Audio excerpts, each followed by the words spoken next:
Hey guys, so today I went to my second hypnosis class and I got hypnotized, which is amazing. It was very fun. Um, Getting hypnotized by someone who really knew what they were doing was a real trip. It was like I went into hypnosis so much faster and so much deeper than I ever have before that it was almost like a totally different experience. So, what I like to talk about today is the aspect of this that stood out the most to me, and I feel like might be the most useful to you. So this idea is called fractionation, and fractionation is just a long fancy word for when you bring someone in and out of hypnosis, it takes them deeper. So by what I mean is, say you take someone into hypnosis and you just talk to them for 4 hours. God forbid you should have to talk to someone for 4 hours to get them, that deep, because that's a big chore.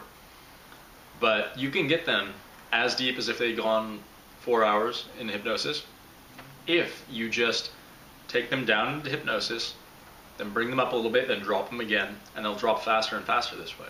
So, the technique that you can use, called fractionation, really just works by that idea. And I'd like to show you kind of what my teacher did to me. Hopefully I'll know it properly soon. But he brought me into hypnosis using, an induction and a deepener. And then he put his hand in front of my face like this with my eyes closed.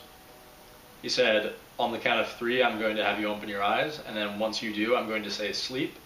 And you'll go deeper and deeper into trance, or twice as deeply into trance. So he said 1, 2, 3, I opened my eyes. And then just as I opened my eyes to look at his hand right here, he said sleep and dropped his hand.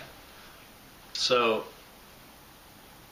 the way this worked was pretty much when I opened my eyes, there's nothing to see other than his hand. So there's no reason to keep them open. And in addition to this, he had told me that when he lowers his hand, I would go close my eyes and go twice as deep. And he did this 3 or 4 times, and every time I could notice a wave of relaxation going over my whole body. And the effect was astounding. It was just like, I expected myself to go into trance, but not as quickly and not as deeply as I actually did. So, hopefully this idea and maybe even this technique is useful to you, and I will see you tomorrow. Bye.